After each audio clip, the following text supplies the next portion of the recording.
January last year, Rocky Mountain PBS I-News released Losing Ground, a comprehensive analysis of the data collected by the Census Bureau and other sources to show the comparison between whites and people of color in their overall progress.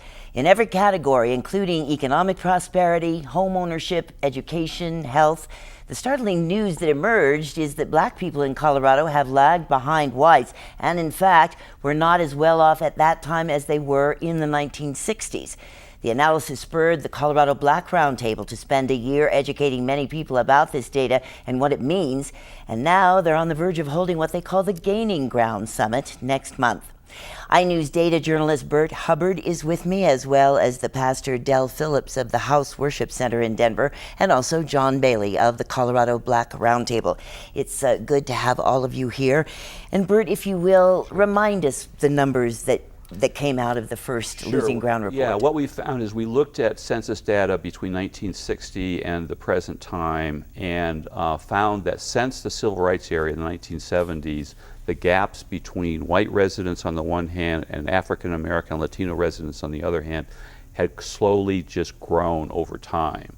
And Colorado, unfortunately, had the largest gaps in college degrees between whites and Latinos and blacks in the nation. The home ownership rate for whites was almost double what it was for blacks. Incomes were almost like 40%. So there were these huge differences that had just grown over time. John Bailey, did that surprise you when you saw this raw data, knowing Denver as you did and so forth? I don't know if it surprised me, but it suggested that there was a need to take action. And so the roundtable, in the midst of the data collection and in the midst of the investigative reporting, decided that the most important thing to do was to try to share this information with the larger community, black, brown, and white, in hopes that we may all try to figure out ways to make a difference in our everyday life in the state. Specifically as it related to black community, there were some specific things that we had to do, and first and foremost was to educate our community. And as you know, the roundtable is about advocacy, information, and program. So the information aspect took hold, and the opportunity to advocate and to then put programs, i.e. the Losing Ground Summit, in place is in fact an opportunity then to reach the larger, maybe non-informed community relative to the information that had come out of the investigative reporting. Reverend Phillips, you're part of the Greater Denver Ministerial Alliance, an officer, is that right? Correct. I serve as the vice president, and we've made a commitment to work with John and the roundtable to collaborate, and in so doing to bring several other African American community leaders together as a composite, actually, to focus on the outcomes that John will be identifying in our Gaining Ground Summit in September. We believe it's important for to have an alliance of all of our leadership to focus on these prominent issues. And have groups start working together, perhaps, Absolutely. to attack certain parts of it. Burt, you've been, giving lectures on it essentially for a year because of all the data work you did. What have you seen that has started to be a reaction to this Losing Ground report? Oh, I think what you see is real positive moves.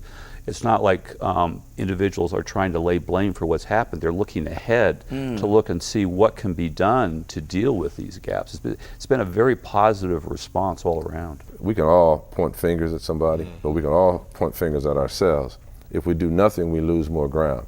And so the premise now is, how do we gain ground? How do we reestablish credibility? How do we reestablish support and commitment and respect in the community? And I think it comes down to personal responsibility, and each of us trying to be a catalyst in our community to try to make a difference. I do want to talk more about Denver, but also in relationship to Ferguson, Missouri. You must know better than many of us know how that emotional response to what happened to that teenage boy must have bubbled up. Can you tell us more about that?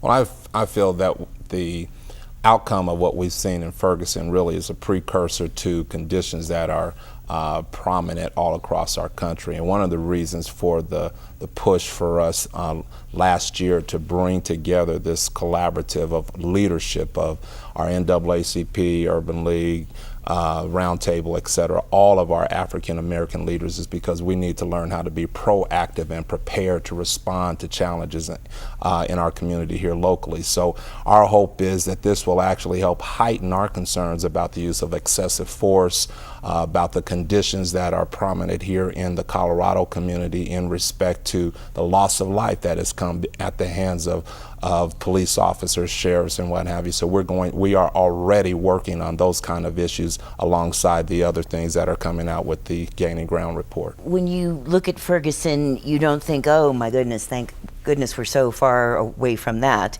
You look at what we still have to do. Absolutely. We see that it just is an affirmation to why we are working on building better relationships with law enforcement officers, making sure that we bring to the forefront the concerns that we see already in that system present day. And this is about building capacity in the black community. What you see around is a lack of hope and despair.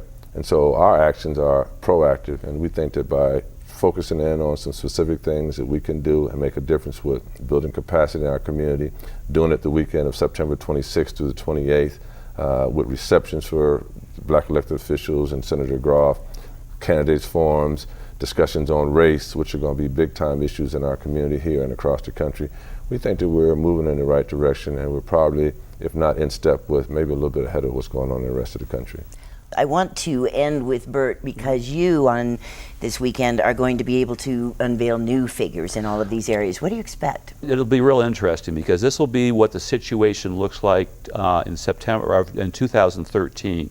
So this is when the economy is coming alive and rebounding, and so we'll see if it's reflected in some of the income, poverty, and home ownership issues, and see if some of these gaps have either gone down or, in fact, have they gone up. We won't know until next month.